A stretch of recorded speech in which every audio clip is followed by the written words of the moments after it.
1 em diante. Filipenses 2, verso 1 em diante. Filipenses do capítulo 2, do verso 1 até o verso 5. Eu vou proceder à leitura. Acompanhe aí. Diz assim o texto: se há, pois, alguma exortação em Cristo, alguma consolação de amor, alguma comunhão do Espírito, se há entranhados afetos e misericórdia, completai a minha alegria, de modo que penseis a mesma coisa, tenhais o mesmo amor, sejais unidos de alma, tendo o mesmo sentimento. Nada façais por partidarismo ou por vanglória, mas por humildade, considerando cada um os outros superiores a si mesmo. Não tenha cada um em vista o que é propriamente seu, senão também cada qual que é dos outros. Tende vós o mesmo sentimento que houve também em Cristo Jesus. Amém. Pai, muito obrigado pela palavra. Ó Deus, essa carta de Filipenses, Senhor Deus, é um bálsamo, é um renovo para o nosso coração, Pai. Em tempos de pandemia, tempos de tristeza, em tempos de guerra, Pai, porque nós estamos em uma guerra, em tempos de morte, em tempos de luto, de lágrima, nós temos uma preciosidade como essa carta, em que Paulo escreve num contexto também difícil, de dor, de prisão, de grilhões, de tristeza, de morte, a carta da alegria. Ó Espírito Santo, ministra o nosso coração nessa noite, fala comigo, fala com a igreja do Senhor, fala conosco, derrama o fogo do altar sobre nós. Nós pedimos, Deus, em nome de Jesus, amém. Amém? Amém, irmãos? A importância vital da unidade da igreja, importância vital da unidade da igreja. Irmãos, nós falamos na última quarta-feira, fizemos uma introdução aqui neste texto, e nós falamos sobre a unidade espiritual da igreja. E essa unidade espiritual, ela é produzida somente, unicamente por Deus. Não dá para ser proporcionada pelo homem. O homem não faz isso. Quem gera a unidade vital, quem gera a unidade genuína, e quem gera essa unidade espiritual é o próprio Deus da vida da igreja. Essa unidade não é externa, ela é interna. Não é uma unidade denominacional, é uma unidade espiritual. Nós falamos que no céu não tem placa denominacional. Graças a Deus, lá no céu não vai ter batista, no céu não vai ter presbiteriano, não vai ter os irmãos da quadrangular, não vai ter assembleiano. Lá no céu vai ter a igreja do nosso Senhor Jesus Cristo. E nós vamos ter morada eterna lá, nós vamos estar com Ele para toda a glória. Nós vamos adorá-lo, exaltá-lo, cada um do seu jeito, mas em uníssimo. Certamente nós participaremos desse coral seráfico que está ali diante do Senhor, cantando e cantando. E nós uniremos as nossas vozes a esse cântico. Então não é uma unidade denominacional, é uma unidade espiritual. Sabe por quê, irmãos? Porque só existe um corpo de Cristo. Porque só existe uma igreja. Porque só há um rebanho. Porque só há uma noiva. Porque só há um batismo. E todo aquele que nasceu de novo, todo aquele que teve essa experiência de novo nascimento em Cristo Jesus, todo aquele que foi lavado, remido pelo sangue do Cordeiro, também fazem parte dessa bendita família de Deus. Mas um outro aspecto que nós vimos também na quarta-feira, é que a unidade espiritual da igreja precisa ser preservada com diligência. E Paulo faz uma transição aqui, ele fala dos inimigos externos e fala dos inimigos internos. E nós não vamos gastar tempo aqui para nos determos nesse pensamento, nessa ideia, até porque nós já falamos disso na quarta-feira, mas nós queremos nos voltar para os alicerces dessa unidade. A palavra de Deus no verso inicial diz: se há, pois, alguma exortação em Cristo, se há alguma consolação de amor, se há alguma comunhão no Espírito, se há entranhados afetos e misericórdia. E ele continua: completa a minha alegria. O apóstolo Paulo então trabalha aqui neste texto, nesse versículo, de uma forma muito especial, falando desse alicerce, ou desses alicerces da unidade. E aí, meus irmãos, nós temos que nos reportar aquele princípio de Agostinho. E Agostinho, ele estabelece uma regra interessante sobre aquilo, ou aquelas coisas que às vezes nós divergimos dentro do nosso ponto de vista da igreja, quando nós não conseguimos bater o martelo e dizer: nós temos unidade nesse pensamento, unidade nessa forma de enxergar. E Agostinho, então, ele diz o seguinte: olha, naquelas coisas que são essenciais, nós precisamos de unidade.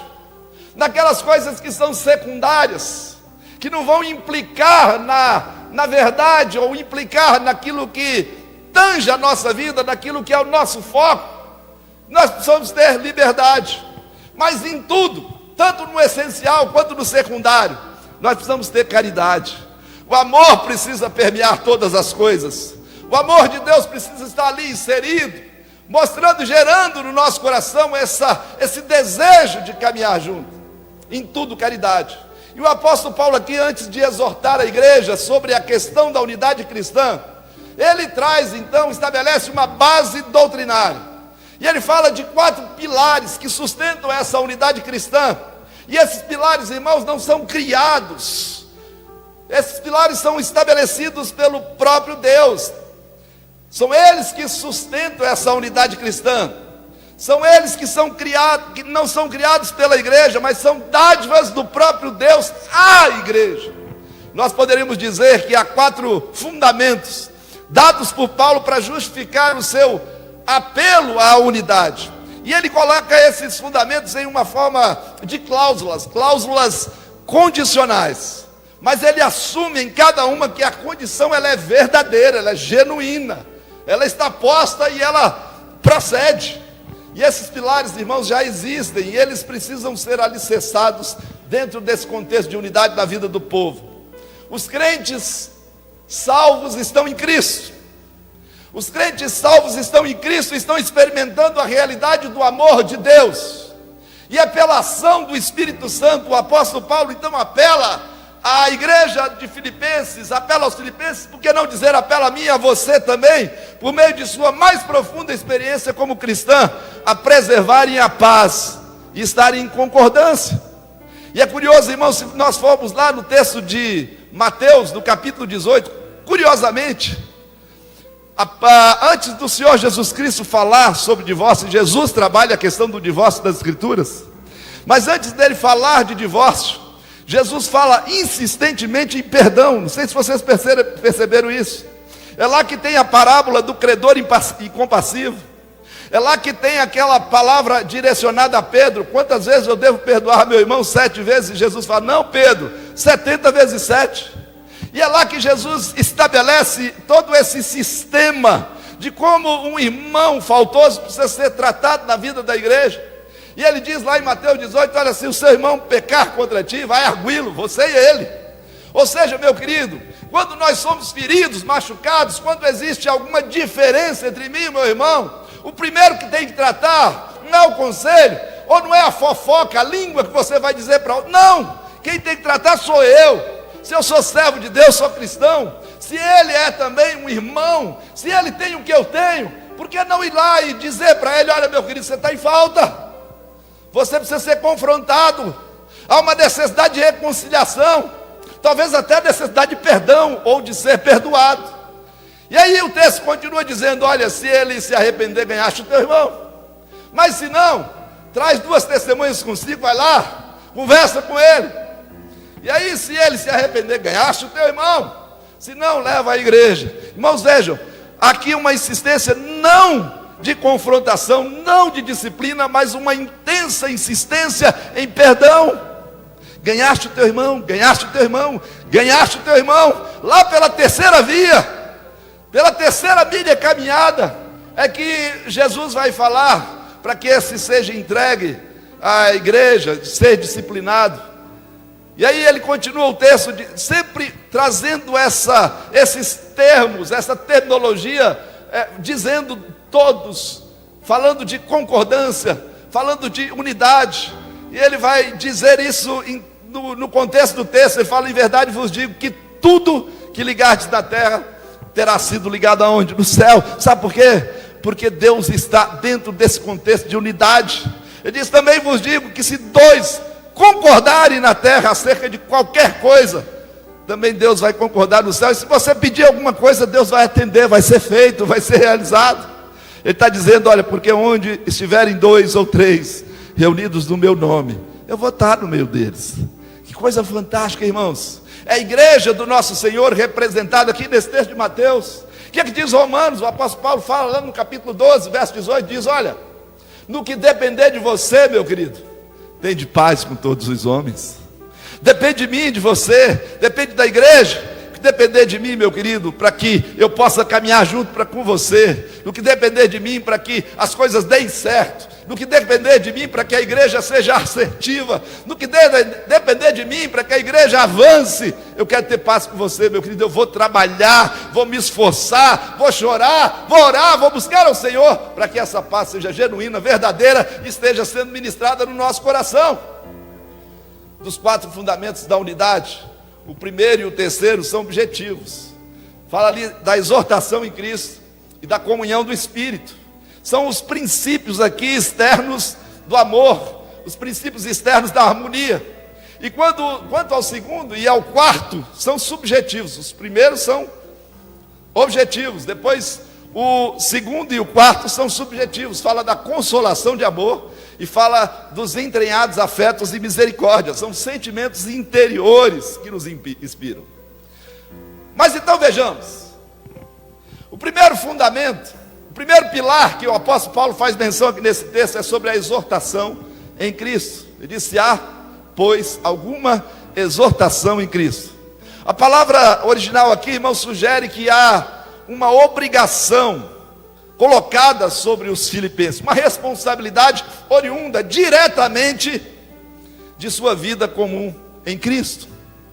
Essa unidade ela é gerada pelo próprio Jesus, mas também para que trabalhem juntos, para que trabalhem em harmonia, para que haja um foco, direção, orientação e que haja conjunção nessa caminhada. Paulo está convidando os filipenses a lembrar-se de seu status de comunidade amada por Deus. Comunidade que foi amada a tal ponto que esse Deus se abalou do céu, veio aqui na terra, olhando para você, para mim, com misericórdia e graça, para nos salvar, para nos trazer a boa nova da salvação e a vida eterna. Paulo fala desse status de comunidade. Meu querido, todo crente tem recebido encorajamento, todo crente tem recebido exortação, todo crente tem recebido conforto, consolação da parte de Cristo, e essa comum experiência deveria unir a igreja de Cristo Jesus, unir os crentes da igreja de Filipenses, bem como da igreja de Campo Belo. Coronel Fabriciano ainda está aqui, né? Bem como a igreja de Campo Belo. Agora há um alerta, meu amado: ninguém pode caminhar desunido com o seu semelhante e ao mesmo tempo estar unido a Cristo. Tem jeito, irmãos? Tem jeito de caminhar desunido com o semelhante e andar com Jesus? Não há. Sabe por quê? Não existe clima, não existe química nessa relação quebrada. Porque, meu querido, da mesma forma que eu preciso ter relacionamento e comunhão com você, eu preciso ter comunhão com o Pai. Eu precisei exortar uma pessoa uma vez, que estava agredindo a sua esposa, e eu cheguei para ele, uma pessoa bem mais velha que eu, era o ministro do meu ministério. A pessoa, um menino, tem que exortar um senhor. E eu cheguei para ele e falei: olha, meu querido, você conhece a palavra? Eu falei: conheço, era o diácono miserável. Você não sabe o que diz a palavra? Não fala de amor? Você não sabe quais são em que a lei se resume? A palavra de Deus diz que a lei se resume em amar o seu próximo como a si mesmo. Ele falou: não, pastor, eu creio na lei que diz que ama a Deus sobre todas as coisas. Eu falei: você é mentiroso. Além de mentiroso, é covarde. Além de covarde, meu querido, você não conhece a Bíblia. Porque se você ama a Deus, você está amando o seu próximo. Curiosamente, o texto das Escrituras Sagradas, do livro de Romanos, o apóstolo Paulo faz um resumo maior dessa diminuição da lei.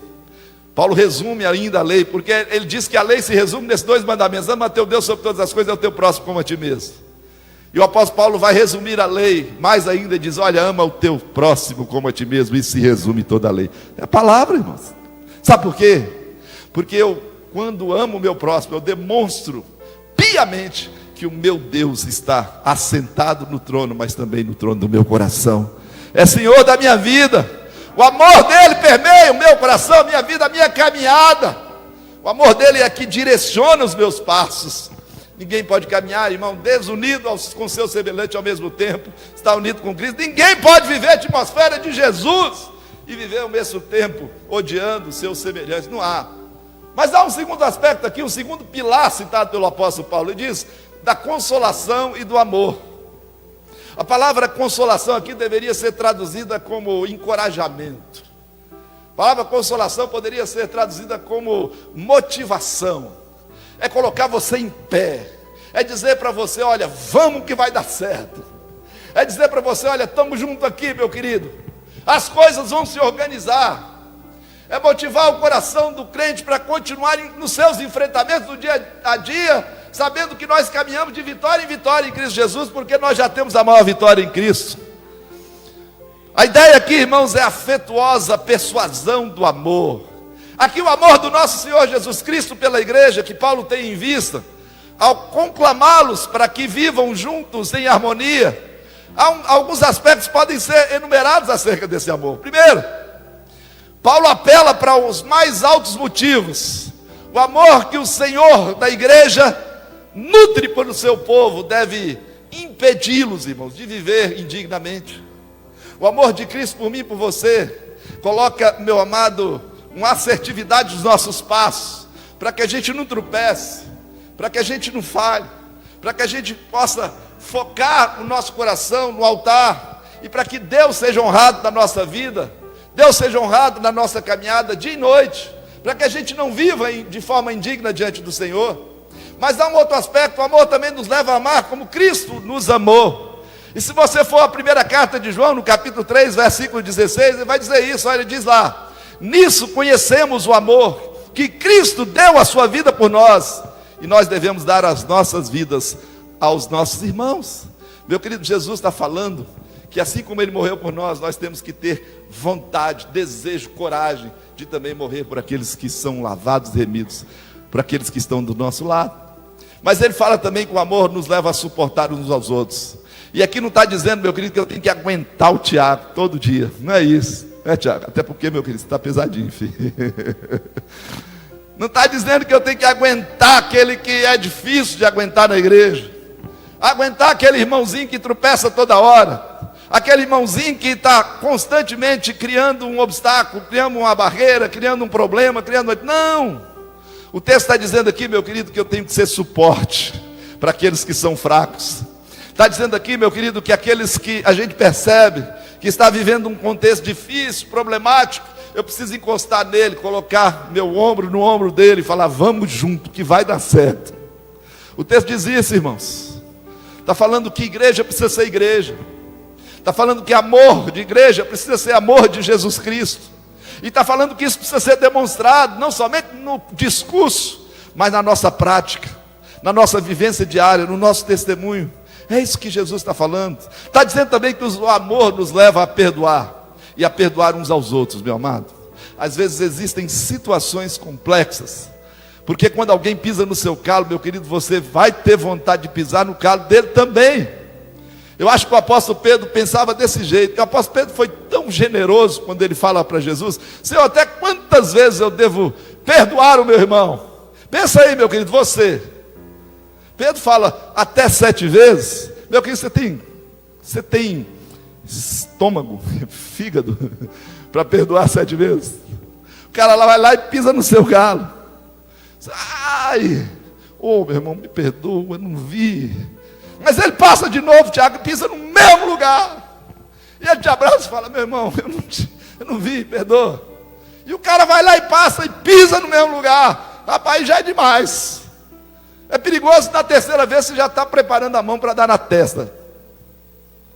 Pedro foi generoso, irmãos, quando ele falou, Senhor, até quantas vezes eu preciso perdoar, meu irmão? 7 vezes, diz. Jesus fala para Pedro, não, Pedro, 7 não, 70 vezes 7. Sabe o que Jesus está falando para Pedro? Qual é o princípio de discipulado que está sendo trazido aqui? Sabe, Fábio? Todas as vezes que forem necessárias. Todas as vezes que precisar. O perdão precisa ser uma tônica na minha vida. Uma disposição de que o outro possa nascer de novo no meu coração. Uma disposição de criar pontes, não paredes. Uma disposição que possamos alcançar aqueles que são fracos, que às vezes pisam mesmo na bola, mas que o meu coração precisa estar aberto para eles. Pastor, mas ele não arrepende. Jesus falou que você tem que amar os seus inimigos, irmãos. Não é só os amigos. Pastor, é difícil demais, eu sei que é difícil.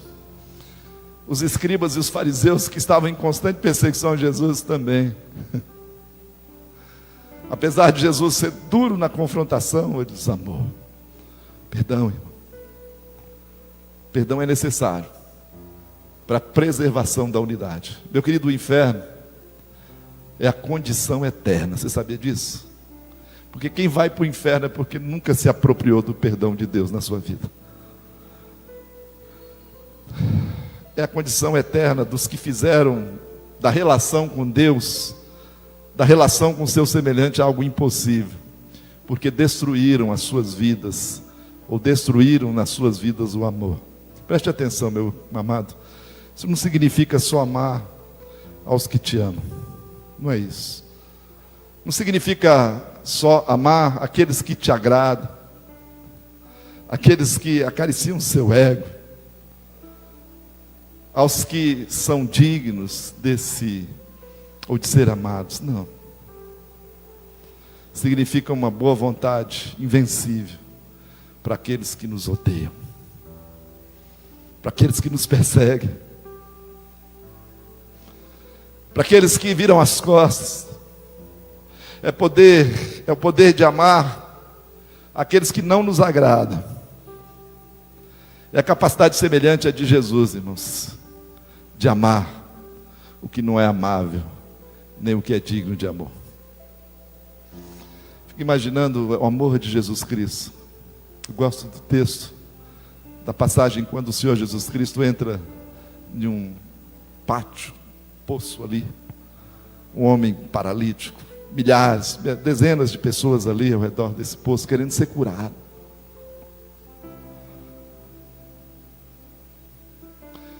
Tinha cego, tinha paralítico, tinha gente com a mão mirrada, tinha surdo, gente de todo jeito.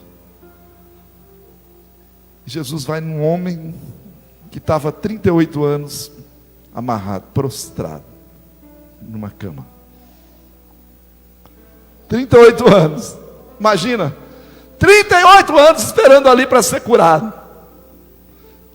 Jesus chega para esse moço e faz uma pergunta aparentemente óbvia: o que você está fazendo aqui? Ele falou: eu estou aqui porque eu quero ser curado, eu estou aqui já há 38 anos. E tem um anjo que de vez em quando vem aqui e balança essas águas. E o primeiro que pula lá dentro é curado. Mas eu não tenho perna. Tem outros que têm mais privilégio que eu nunca consegui chegar em tempo. Estou aqui. Só que coisa interessante, irmãos, porque Jesus olha para aqueles que ninguém olha. Jesus vê aqueles que ninguém vê. Jesus enxerga aqueles que ninguém enxerga. Jesus sente por aqueles que ninguém sente. Jesus ama aqueles que ninguém ama. 38 anos, ele vai exatamente daquela pessoa que nunca teve uma oportunidade. Talvez já era um cidadão invisível. Quantas vezes você já passou por invisíveis na cidade? Gente, quem sabe você já até saltou por cima, precisando de uma mão estendida, precisando de um afago, de um abraço, de uma demonstração de amor. Jesus olha para aqueles que ninguém olha. Jesus ama aqueles que ninguém ama. Meu irmão, às vezes a gente precisa sentir por aqueles que têm nos afligido, têm pisado no nosso calo. Quantas vezes, Senhor, eu devo perdoar? 70 vezes 7, filho. Mas há um terceiro aspecto aqui, eu já estou quase caminhando para a conclusão. O terceiro pilar é a comunhão do Espírito.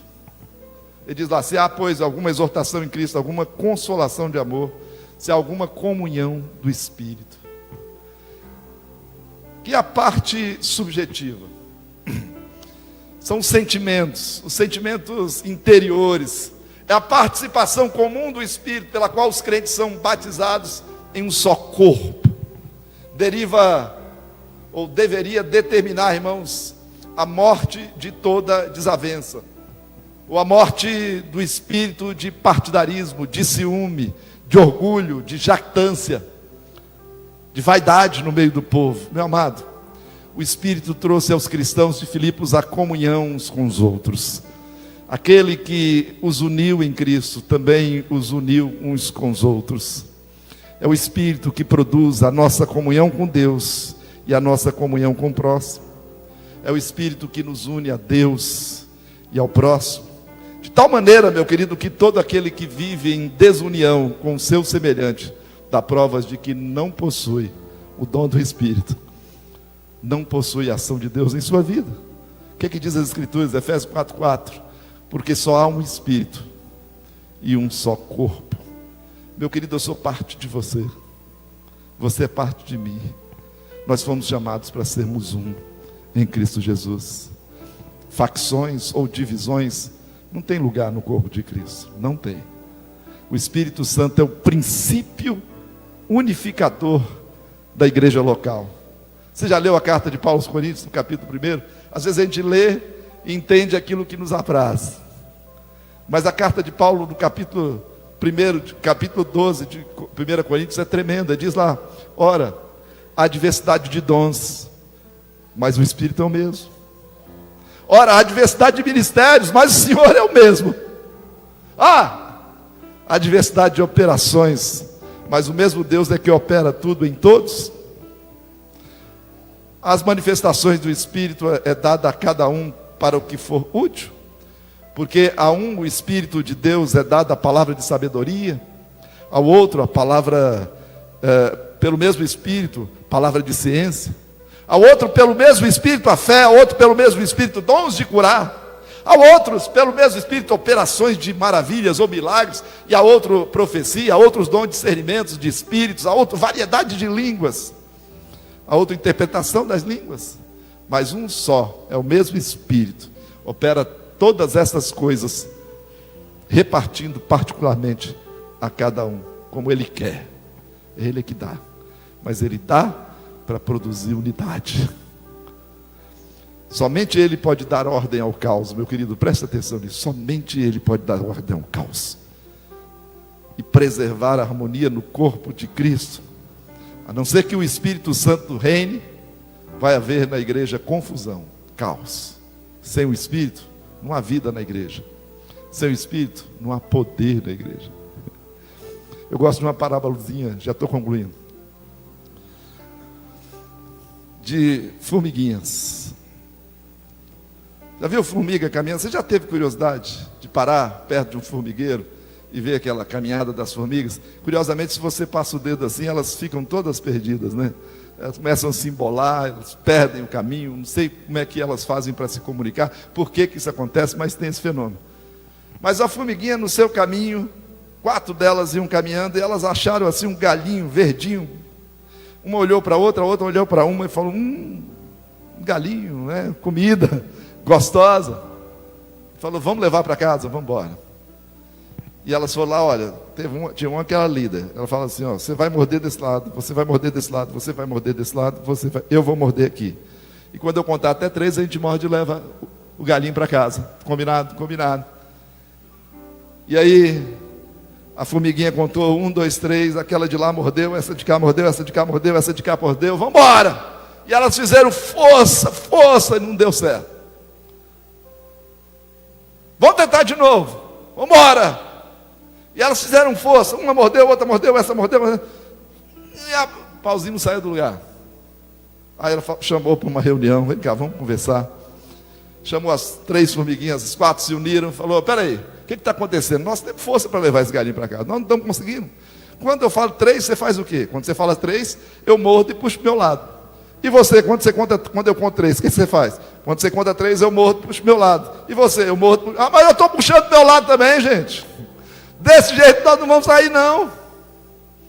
Vamos fazer o seguinte: eu vou contar até 3, nós vamos morder, e nós vamos nesse caminho aqui, o caminho do formigueiro. E aí contou 1, 2, 3, as 4 formiguinhas morderam o galinho. e levaram para casa e saborearam. Sabe o que é isso, meu querido? Na unidade há poder. Bem, na unidade há poder. Meu querido, existe uma sinergia. Talvez você consiga carregar sozinho esse banco, mas se juntar dois, talvez leve dois, às vezes até três. Quando nós estamos juntos, unidos, as coisas podem ser feitas e organizadas como nós nunca imaginávamos que poderia acontecer. Não há vida na igreja sem o Espírito Santo. Também não há poder na igreja sem o Espírito Santo. Onde reina o Espírito Santo, existe amor. Porque o amor é fruto do Espírito. Por último, encerrando. O apóstolo Paulo vai e diz: entreados em afetos e misericórdia. A palavra afetos significa literalmente entranhas humanas. São consideradas como a sede da vida emocional do cristão.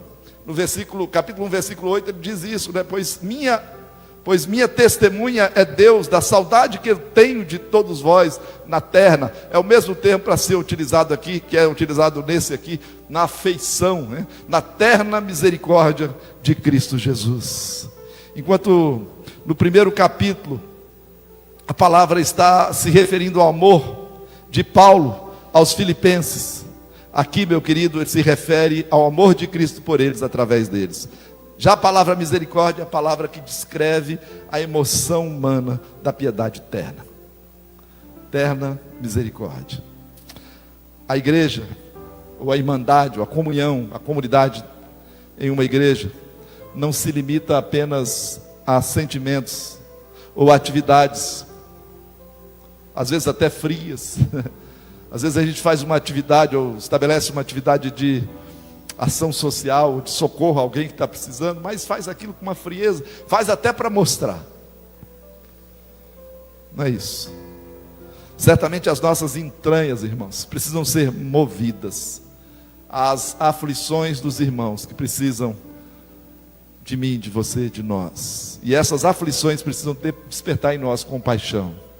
Quando o Espírito Santo trabalha na vida do crente, o fruto do Espírito é produzido. E o fruto do Espírito é amor. Paulo destaca duas dessas virtudes do fruto do Espírito, que acentuam o verdadeiro cuidado de um para com o outro, que pavimenta essa unidade dos crentes. O afeto refere-se aqui à sensibilidade para com as necessidades e para com os sentimentos dos outros, para os sentimentos do meu semelhante. Enquanto a compaixão significa o sentimento de dor, ou seja, sentir a dor do meu próximo, é empatia, é sofrer com ele, é sentir a dor dele. Essa preocupação, meu querido, precisa fortalecer a unidade entre os crentes. E eu concluo contando uma pequena história. É uma história de porcos espinhos. Já ouviu falar de porco espinho? Tem porco espinho, né? Outro dia eu vi uma onça querendo comer um porco espinho, mas coitada, não tinha jeito de comer de jeito nenhum, o bichinho espinhava para todos os lados. Mas havia um momento de grande crise de comida no local onde eles moravam. E um grupo, uma manada grande de porcos espinhos, então resolveu migrar daquela região para uma determinada região que poderia oferecer condições melhores de alimento para que eles pudessem viver ali. E eles viveram lá um bom tempo, tranquilidade. Mas eles não contavam alguma coisa. Naquele lugar tinha um inverno, o inverno chegou. E aquela região, meu querido, registrava temperaturas muito abaixo de zero. Diz que anteontem teve menos um abaixo de zero, né? Mas ali naquele lugar existiam temperaturas muito abaixo de zero. E eles não sabiam disso, eles mudaram para lá, para morar naquele lugar, para viver naquele lugar. Mas eles não esperavam o inverno. Todos os dias, por causa desse forte frio, um porco espinho morria. A tristeza entre eles era muito grande. Eles não sabiam o que fazer, não sabiam como resolver esse problema que agora estava sendo gerado, já que o inverno acabava de começar e ia ter uma temporada longa ainda, que eles tinham que sofrer e administrar aquilo. Eles não tinham também como sair mais dali, para mudar para outro lugar, não dava, não era mais tempo para isso. Foi então que o porco espinho ancião, aquele que era o líder do grupo, o presbítero lá, O porco-espinho ancião teve uma solução. Ele falou: olha, convocou o grupo, a comunidade de porcos-espinhos para se reunir, e ele disse: olha, encontrei uma solução para que mais ninguém no nosso grupo morra. Todos ficaram felizes, né? Festejaram, se alegraram, e conta para a gente, o que vai ser, como vai ser? Ele falou: nós temos que aproveitar o calor do nosso corpo. E nós precisamos aproveitar isso um do outro. Ninguém vai mais morrer. Se cada um de nós ficarmos bem pertinho um do outro, nosso calor vai esquentar o corpo do nosso irmão, e o calor do nosso irmão vai esquentar o nosso corpo. E explicou o porco-espinho ancião que dessa forma eles poderiam sobreviver. Logo a noite caiu, frio enorme. Eles se organizaram ali, se achegando pertinho um do outro. Realmente, meu querido, o calor daquela noite era muito forte. O frio daquela noite era muito forte, mas o calor de cada um, de fato, protegeu uns aos outros. Naquela noite não morreu nenhum porco-espinho. Todos sobreviveram. Mas, no entanto, no outro dia, meu querido, nenhum porco-espinho queria mais ficar próximo do outro. Ninguém. Porque quando eles estavam ali próximos, eles se aquentavam, é verdade. Porém, os espinhos uns dos outros acabavam ali causando alguns ferimentos. E eles se espetavam ali enquanto se deitavam para dormir. Todos saíram ali com algumas feridas, machucados naquela noite. Mas vinha uma noite, uma outra noite mais quente, mais fria ainda, gelada, pior. Porém, com medo de se espetarem, de se machucarem, de se ferirem, eles não dormiram juntos, eles não se ajuntaram para dormir. Eles passaram aquela noite sozinhos. E a manhã seguinte, dezenas de porcos-espinhos amanheceram mortos. Porque eles preferiram a distância um do outro do que suportar os pequenos ferimentos dos espinhos. Suportar os pequenos ferimentos que o companheiro lhe causava, mas que também mantinham os vivos. É o que dava a condição que eles sobrevivessem. Sabe o que eles fizeram?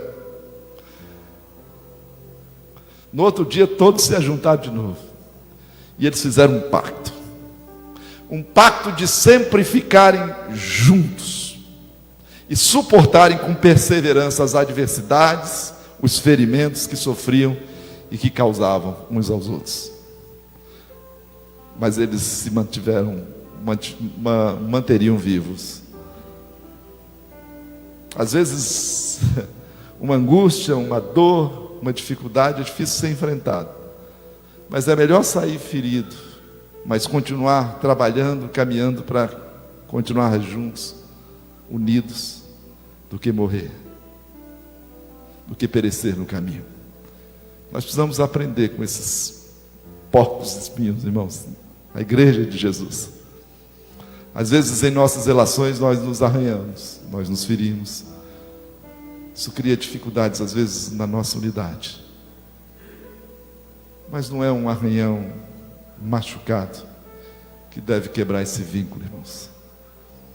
Porque esse vínculo foi construído pelo vínculo da cruz em Jesus Cristo. Você está arranhado, está ferido, meu querido. Te machucaram, pisaram no calo. Tem alguma coisa que precisa ser consertada, tem alguma coisa que está atrapalhando a sua relação com a igreja, com o seu irmão. Isso precisa ser consertado hoje. Olha, nós vamos servir a ceia. A palavra de Deus diz que a gente tem que participar do pão e do cálice com o coração livre. Pastor, mas eu não consigo perdoar, não consigo amar aquele irmão. Meu querido, se você tem dificuldade de perdoar alguém, é porque você nunca experimentou o perdão do nosso Senhor Jesus Cristo na sua vida. Porque eu e você matamos o Deus que veio nos salvar. Fomos nós que pregamos Ele na cruz. Fomos nós que gritamos diante de Pilatos: crucificam, crucificam. Fomos nós que blasfemamos diante da cruz: desce daí,